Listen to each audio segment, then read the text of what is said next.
भूर्भुवः स्वः तत्सवितुर्वरेण्यं भर्गो देवस्य धीमहि धियो यो नः प्रचोदयात्।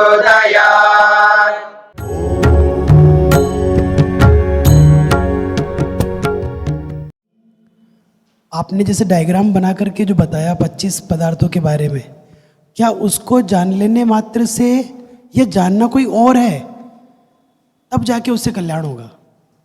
नहीं, जानने मात्र से मतलब जानना क्या है? क्या अब वो डायग्राम जान लिया तो मेरा कल्याण हो जाएगा, या जानना कोई और चीज है? मैं वही बताना चाह रहा हूं। जानने का मतलब है केवल इंफॉर्मेशन से नहीं, इंफॉर्मेशन से नहीं है, उस इंफॉर्मेशन को नॉलेज के रूप में जब आप कन्वर्ट करेंगे, ठीक है ना, और नॉलेज के रूप में कन्वर्ट करके फिर उसको वैसा ही जिएंगे, उसका प्रयोग करेंगे, उसका यूज करेंगे, तब होगा। केवल इंफॉर्मेशन तो हो जाता है, इंफॉर्मेशन लेने में बहुत सरल है, वो तो मिनटों का काम है, कई मिनटों का काम हो सकता, कई घंटों का काम हो सकता, कोई बात नहीं, कई दिनों का बात हो सकता है, ठीक है ना। किसी इंफॉर्मेशन को लेने में 1 साल भी लग सकता है, 5 साल भी लग सकता है। 5 साल व्यक्ति लगाता है तो इंजीनियरिंग का इंफॉर्मेशन मिल जाता है, ठीक है ना। फिर उसको वो समझ करके, जान करके जब उसका प्रयोग करता है तब उसको लाभ मिलता है। ऐसे ही मेडिकल में जब प्रवेश करता है तो 9-9 साल, 10-10 साल, 12-12 साल लगा करके उनको इन्फॉर्मेशन मिल जाता है। फिर उसको जब प्रैक्टिकल के रूप में वो करता है तब उसका उपयोग ले पाता है। तो ठीक इसी प्रकार से ये जो इन्फॉर्मेशन हमको है कि शरीर जो है जड़ है, शरीर आत्मा नहीं है, शरीर अलग है और मैं अलग हूं, ये तो इन्फॉर्मेशन सबके पास में है, आपके पास में भी। आपसे अगर मैं आगे होकर के पूछूं, जी आप बाल है या अलग है? जी मैं अलग हूं। आप शरीर है या अलग है? आप अलग हूं, ऐसा तो बोलोगे क्योंकि वो इन्फॉर्मेशन है आपका। लेकिन व्यवहार उल्टा होता है। तो इसलिए उस इन्फॉर्मेशन को, उस ज्ञान को जब हम जीते हैं व्यवहार में, तब वो विवेक कहलाता है, तब वो वैराग्य कहलाता है, तब व्यक्ति को मुक्ति मिलती है। ये इसका कथन है, ठीक है। अब एक प्रश्न किया जा रहा है, आपने ये बात कही है ज्ञानान मुक्ति, ज्ञान से मुक्ति होती है। आपने ये तो नहीं कहा कि कर्म से मुक्ति होती है या उपासना से मुक्ति होती है, ज्ञान से मुक्ति होती है, ऐसा आपने कहा। उसके संदर्भ में कहते हैं तत्र मुक्ति विषय, इस मुक्ति के विषय में एक निश्चित सिद्धांत है। क्या? नियत कारणत्वात् न समुच्चय विकल्पो। नियत कारण से, निश्चित कारण होने से वह ना तो समुच्चय है और न विकल्प है। समुच्चय का मतलब है वहां पर किसी और का सहारा लिया जाए, उसमें और कुछ जुड़ जाए, किसी और को जोड़ने को समुच्चय कहते हैं। और विकल्प उसको कहते हैं किसी को ना जोड़ा जाए, अकेला, उसको विकल्प कहते हैं। तो मुक्ति के विषय में जो हमने सिद्धांत रखा है वो निश्चित कारण है, यानी ज्ञान से ही मुक्ति होती है, कर्म से मुक्ति नहीं होती है। मेरी बात समझना, ज्ञान से मुक्ति होती है, हमारा ये सिद्धांत है, सांख्य का ये सिद्धांत है। वो कहते हैं ज्ञान से मुक्ति होती है। फिर वो आप वहीं पर भटक नहीं जाना, भटकना बिल्कुल नहीं है। ज्ञान का मतलब जो हम समझते हैं वैसा ज्ञान नहीं है, व्यवहार रूपी ज्ञान, क्रियात्मक रूपी ज्ञान से मुक्ति होती है। ये बात समझ लेना। तो इसमें हमारा कोई समुच्चय नहीं है, इसमें कोई दूसरा हम इसमें जोड़ नहीं सकते, और ना विकल्प है। नहीं, बिना ज्ञान के मुक्ति होती है, केवल कर्म से मुक्ति होती है, केवल उपासना से मुक्ति होती है, ऐसा विकल्प भी नहीं है। मेरी बात समझ रहे हैं ना? तो ऐसा विकल्प है ज्ञान को हटा करके केवल कर्म से मुक्ति हो, ऐसा भी विकल्प नहीं है, और न समुच्चय है, ये कहना चाहते हैं। तो नियत कारणत्वात्, निश्चित कारण होने से, मुक्ति के लिए एक निश्चित कारण है, उसी से होती है मुक्ति। न समुच्चय, उसमें किसी को हम जोड़ नहीं सकते, न विकल्प, न बिना ज्ञान के हम किसी केवल एक से कर लें, ऐसा भी नहीं है, ये कहना चाहते हैं। मुक्ति प्राप्तौ ज्ञानस्य नियत कारणत्वम अनिवार्य कारणत्वम अस्ति। मुक्ति को प्राप्त करने में ज्ञान ही निश्चित कारण है, नियत कारण है, अनिवार्य कारण है। तस्मात् साधनांतरेण सह अस्य समुच्चय भावो विकल्पो व नास्ति। कहते हैं इसलिए साधनांतरेण, किसी और साधन से, किसी और साधन का यहाँ संयोग, उसका समुच्चय लें, उसको जोड़ लें, ऐसा नहीं है। और न विकल्प है इसमें कि बिना ज्ञान के ही मुक्ति होती है, ऐसा भी कोई विकल्प नहीं है। यद्यपि उच्यते, यदि कहीं शास्त्र में आपको ऐसा समुच्चय का दिखाई दे रहे हैं तो वो समुच्चय किसके लिए है? किसी को जोड़ने की बात आ रही है, ज्ञान के साथ साथ कर्म को जोड़ने की बात आ रही है, वो कहा जाता है शास्त्रों में, लेकिन वो किसके लिए कहा जाता है ये भी हमें समझना है। कहना चाह रहे हैं, कह रहे हैं यद्यपि उच्यते, यद्यपि शास्त्र में कहा जाता है विद्या कर्मणि समन्वारमेति। विद्या कर्मणि, विद्या और कर्म ये दोनों साथ साथ चलते हैं, कहा जा रहा है। तो आप कहते हो समुच्चय नहीं है, तो शास्त्र कहता है विद्या और कर्म साथ चलते हैं, ये कहना चाह रहे हैं। तो ज्ञान कर्मणो समुच्चया, वहां तो शास्त्र तो ज्ञान और कर्म को समुच्चय करके लेता है।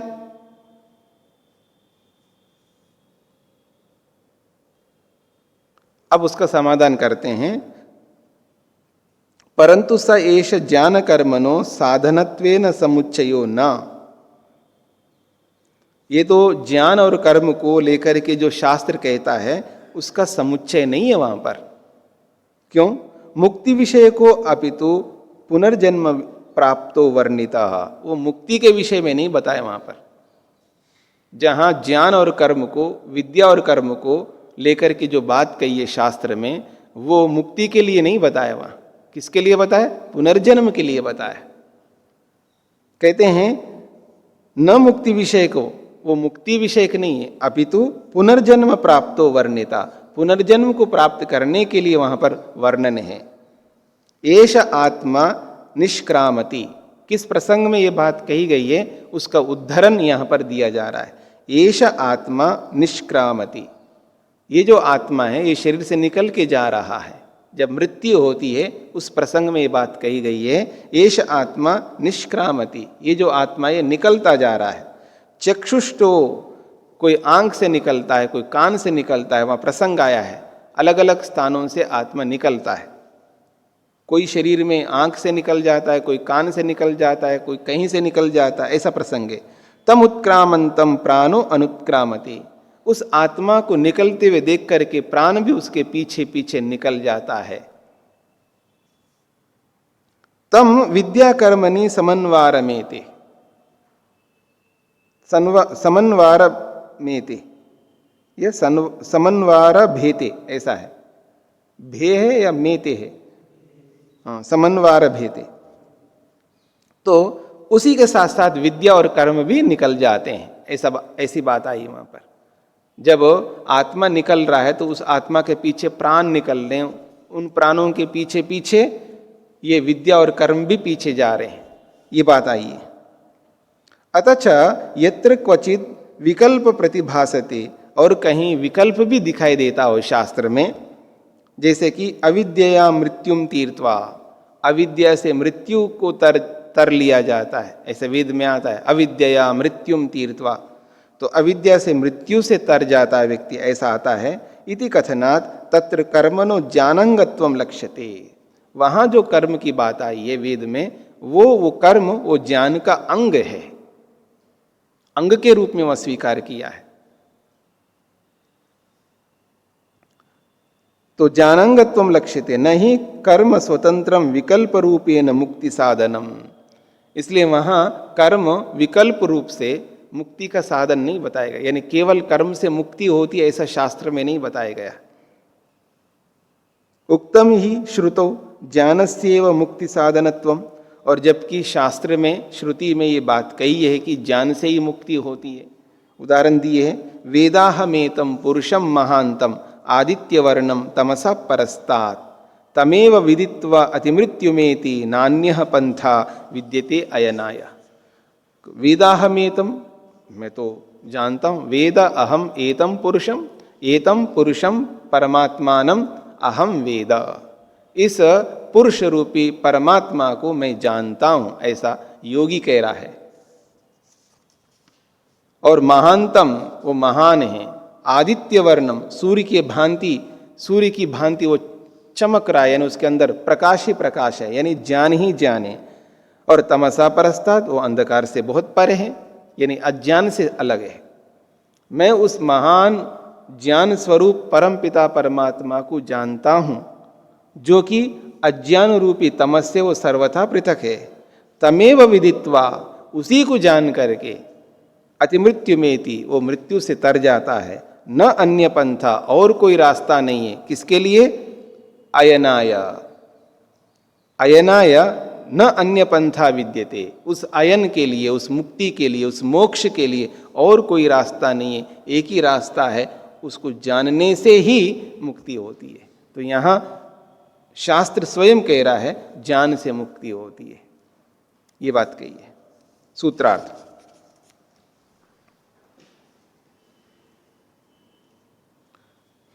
मुक्ति प्राप्ति में, मुक्ति प्राप्ति में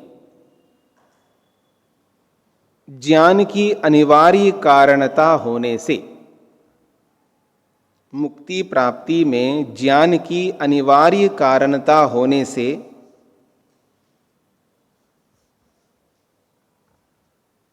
अन्य साधनों से, अनिवार्य कारणता होने से अन्य साधनों के साथ, अन्य साधनों के साथ समुच्चय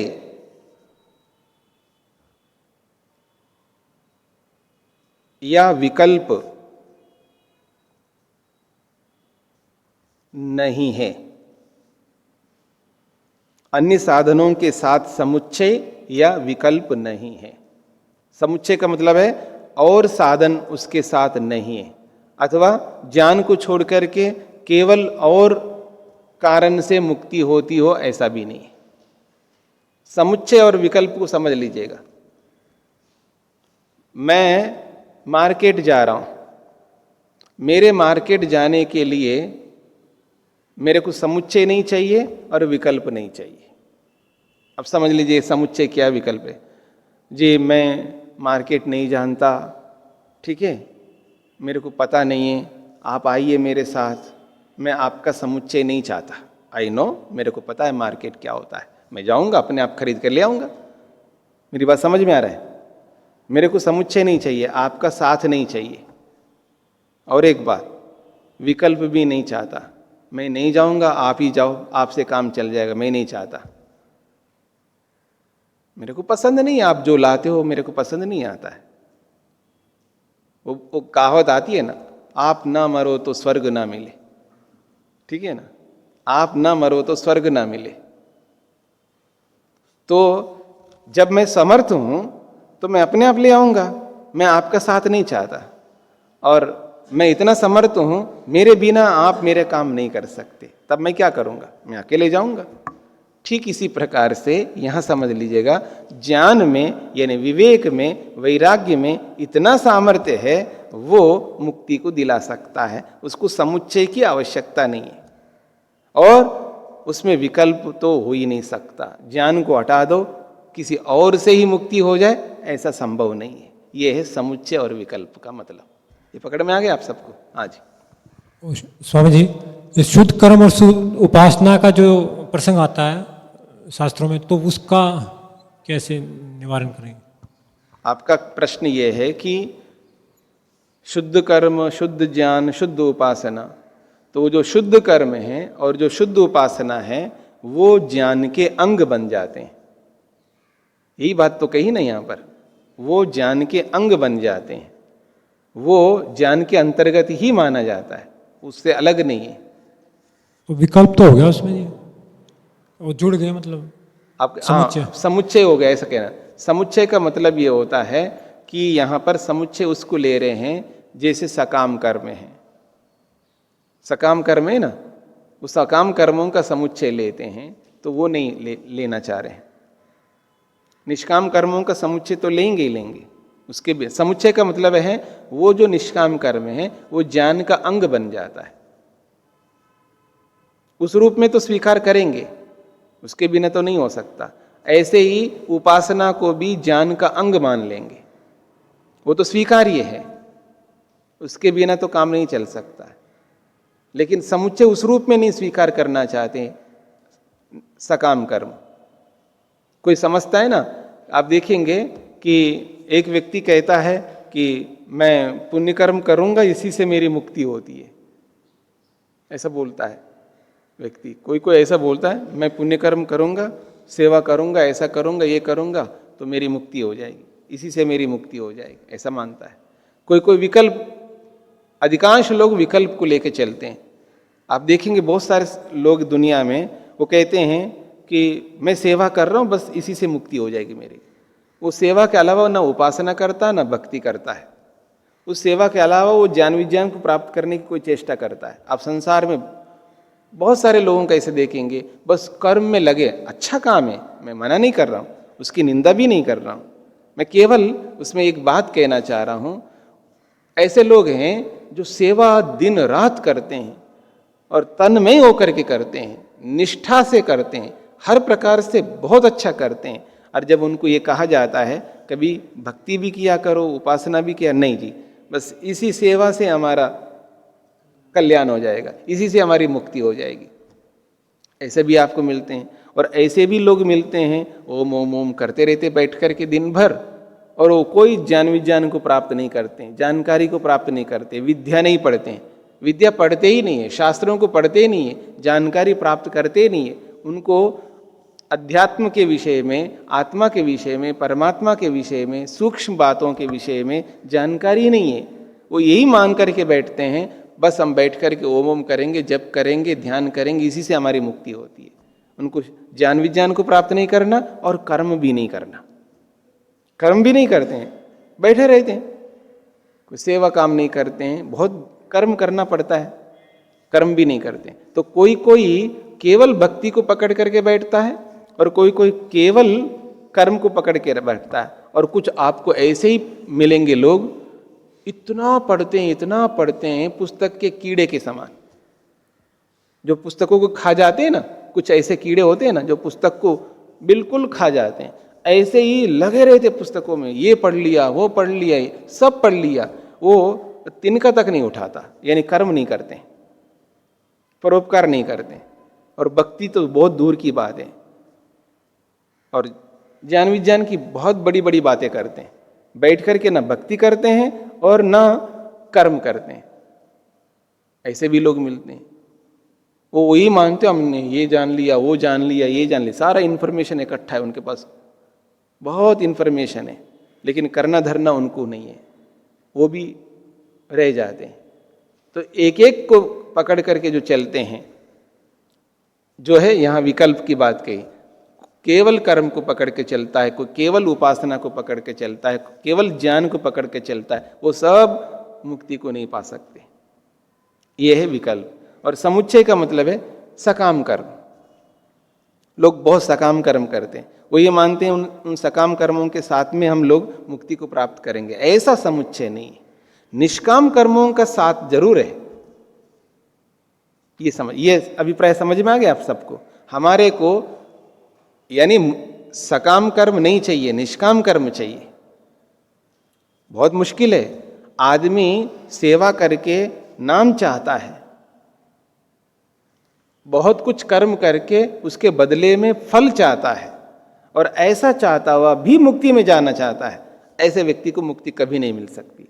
नेकी कर कुएं में डाल, उसका कोई फल नहीं चाहो, कोई प्रतिफल मत जाओ, कोई कुछ आपको ना कहे तो भी शांत प्रसन्न रहे, कितना ही कर्म करते जाओ, उसके बदले में कोई वाहवाह नहीं, कोई कुछ नहीं चाहिए। सब परमात्मा को समर्पित करो, निष्काम भावना से करो। उसके बदले में देखो ये मेरे को पूछता नहीं है, ये लोग मेरे को कुछ भी नहीं बोलते, देखो मैं इतने दिनों से काम कर रहा हूँ, सेवा कर रहा हूँ, ये लोग मेरे लिए कुछ बोलते नहीं है, दो शब्द नहीं बोलते, पीठ थपथपाते नहीं है। ऐसे ऐसे लोग चाह करते रहते हैं, ठीक है ना। वो सकाम फल चाहते हैं, तो सकाम फल के साथ में मुक्ति में जाना चाहते हैं। ऐसा समुच्चय नहीं है, ये बात कही जा रही है। बात पकड़ में आ रही है आप लोगों को? मुक्ति चाहते हो, यदि मुक्ति चाहते हो तो कर्म करते जाओ, उसके बदले में कोई इच्छा मत करना। उसके साथ साथ में बैठ करके भक्ति करो परमात्मा की, सच्चे दिल से करो, मन लगा के करो, तो सच्चे दिल से मन लगा करके भक्ति करने का समय आए तो भक्ति करो, कर्म करने का समय आए तो निष्काम कर्म करते जाओ और विवेक को प्राप्त करो, ज्ञान विज्ञान को प्राप्त करो, शास्त्रों को पढ़ो, तब इन तीनों के माध्यम से मुक्ति मिल सकती है। इसको उसका अंग बना दिया। समुच्चय का मतलब वो ले रहे हैं सकाम कर्म, बस ये लेना है। समुच्चय जब शब्द लेंगे, सकाम कर्मों का समुच्चय नहीं है। और विकल्प का मतलब है बिना ज्ञान के केवल कर्म से नहीं, बिना ज्ञान कर्म के केवल भक्ति से नहीं, ये है विकल्प। ऐसा अर्थ लेना पड़ेगा। अगर ऐसा अर्थ नहीं लेंगे तो बहुत सारे विरोध आएंगे शास्त्रों में आपके। चलिए,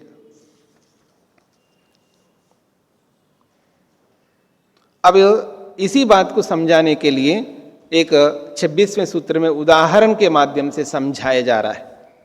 स्वप्न जागराभ्याम इव मायिका अमायिकाभ्याम न उभयोर मुक्ति पुरुषस्य।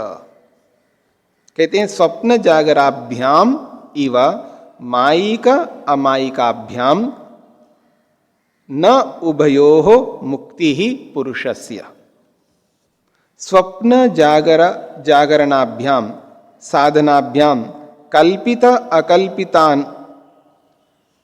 अकल्पित अनुभव फलाभ्याम सदृशे ज्ञान कर्मणि स्तः।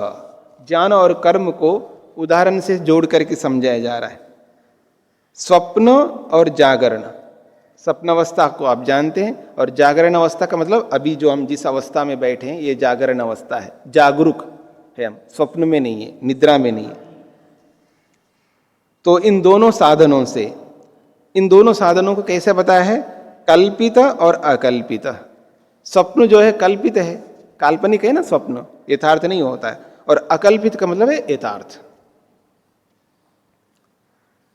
तो कल्पित अकल्पित अनुभव फलाभ्याम, तो कल्पित का फल अलग होता है और यथार्थ का फल अलग होता है। इन दोनों के समान सदृश ज्ञान और कर्म है। यथा स्वप्न जागरणयो समुच्चयो न भवति। जैसे स्वप्न और जागरण का समुच्चय नहीं कर सकते आप। स्वप्न अवस्था में जो होता है उसको जागरूक अवस्था में, दिन की अवस्था में उसको इसको जोड़ करके नहीं चल सकते। मैं स्वप्न में करोड़पति बन गया, उसको इस अवस्था में आप इसको जोड़ करके नहीं चल सकते। कौन बनेगा करोड़पति का जब आता है ना, तब बहुत सारे लोग देखते उसको और बहुत सारे लोग प्रयत्न करते मेरा भी नंबर लग जाए, उसमें लगे रहते हैं। तो उसको रात में ऐसा स्वप्न आ जाता है कि वो स्वप्न में करोड़पति बन जाता है। मेरी बात समझ में आ गया? वो स्वप्न में करोड़पति बन गया, उसके लिए इंटरव्यू आ गया है, वो चला गया है, वहाँ बैठ गया अमिताभ बच्चन के सामने और उसने सब प्रश्नों का उत्तर दे दिया है और 1 करोड़ का चेक हाथ में पकड़ लिया है और आंखें खुल जाती हैं। अब वो जाता है मैं तो करोड़पति बन गया, और सब अपने मित्रों को बोल रहा है कि जी मैं करोड़पति बन गया। तो इसको जागरण अवस्था में, जागृत अवस्था में उसका समुच्चय करके आप नहीं जी सकते। जी सकते हो? नहीं जी सकते, ये कहना चाह रहे हैं। यथा स्वप्न जागरणयो समुच्चयो न भवति। जैसे स्वप्न और जागरण का समुच्चय नहीं हो सकता। क्यों? विरुद्धत्वात्, विरुद्ध होने से। दोनों में विरुद्ध है। स्वप्न में करोड़पति बन गया तो जागरण अवस्था में उसको कोई भी करोड़पति नहीं कह सकता। ठीक है जी, कोई भी करोड़पति बन, अगर ऐसा कहने लग जाए तो फिर तो बहुत ही समाधान हो जाएगा। स्वप्न में मैंने साक्षात्कार कर लिया भगवान का, स्वप्न में मैंने समाधि लगाया, स्वप्न में पता नहीं प्रधानमंत्री बन जाता है कोई, स्वप्न में पता नहीं क्या क्या बन जाता है, उसको जागरण अवस्था में उसको कोई स्वीकार नहीं कर सकता। तथा नहीं विकल्पो भवति तयोर भिन्न भिन्न फलत्वात्, और न उसका विकल्प होता है क्योंकि दोनों का फल अलग अलग होता है। तथैव, उसी प्रकार से ज्ञान कर्मणो समुच्चयो विकल्पयोर विषयो अपि विज्ञेयम्। उसी प्रकार ज्ञान और कर्म का समुच्चय और विकल्प वैसा ही समझ लेना चाहिए। अतः पुरुषस्य मुक्ति न तयो समुच्चयेन विकल्पेन वा पुरुषस्य मुक्तिर्भवतीति न सम्यक्। इसलिए व्यक्ति को मुक्ति न तो ज्ञान और कर्म के समुच्चय से होती है और न विकल्प से होती है, नियत कारण से ही होती है। ये समाधान किया है। सूत्रार्थ,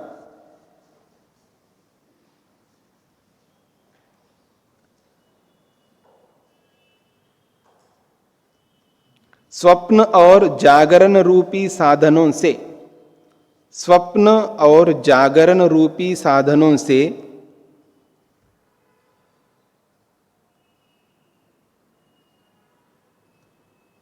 स्वप्न और जागरण रूपी साधनों से जैसे कल्पित और अकल्पित अनुभव रूप फल होते हैं, जैसे कल्पित और अकल्पित अनुभव रूप फल होते हैं, वैसे ही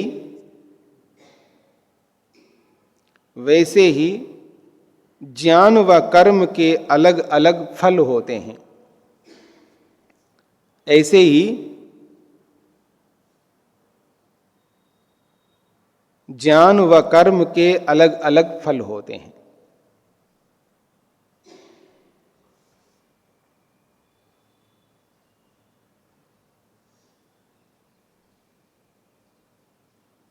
इस बात को सुनकर के पूर्व पक्षी प्रश्न करता है, पूर्व पक्षत्वेन उच्यते। सूत्र के माध्यम से पूर्व पक्ष को रखा जा रहा है।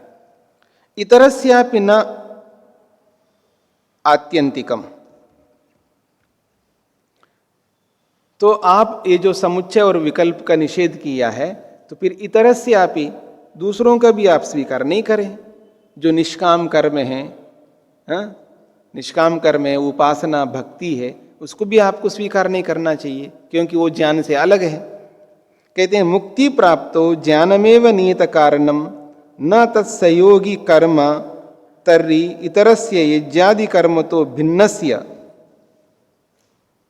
तो कह रहे हैं मुक्ति की प्राप्ति में ज्ञान को ही नियत कारण आपने स्वीकार किया है, और उसके जो सहयोगी है, ज्ञान का जो सहयोगी है कौन, यज्ञादि कर्मों से अलग कौन, यम नियम आसन प्राणायाम प्रत्याहार धारण ध्यान समाधि रूपस्य योगाभ्यास नामक कर्मणों अपि अनुष्ठानात्। वो कहते हैं कि जब आपने ज्ञान को ही नियत कारण माना, तो इस ज्ञान का जो सहयोगी है कौन, यम है, नियम है, आसन है, प्राणायाम है, प्रत्याहार है, धारणा है, ध्यान है, समाधि है, ये सब जो साधन बताए गए हैं, तो योगाभ्यास नामक ये जो कर्म है, योगाभ्यास भी तो एक कर्म है, इस कर्म का जो आप अनुष्ठान करते हो, इसका भी आपको समुच्चय नहीं करना चाहिए, इसको भी आप साथ नहीं लेना चाहिए, जब आपने ज्ञान को ही नियत कारण माना है। दुख अत्यंत निवृत्ति रूपम आत्यंतिकम मुक्ति पदम न सिद्धेत। जो आत्यंतिक दुख की निवृत्ति है, संपूर्ण दुखों की जो निवृत्ति होती है, ऐसे निवृत्ति रूपी जो मुक्ति पद है वो सिद्ध नहीं हो सकता। यम नियम आसन आदि के माध्यम से जो आत्यंतिक दुखों की निवृत्ति होती है, मुक्ति होती है, वो मुक्ति इनके माध्यम से नहीं होनी चाहिए, क्योंकि आपने समुच्चय को स्वीकार नहीं किया। द्यौ शान्तिरन्तरिक्षं शान्तिः पृथिवी शान्तिरापः शान्तिरोषधयः शान्तिः वनस्पतयः शान्तिर्विश्वे देवाः शान्तिर्ब्रह्म शान्तिः सर्वं शान्ति शान्तिरेव शान्ति क्षमा शान्तिरेधि। ॐ शान्तिः शान्तिः शान्तिः।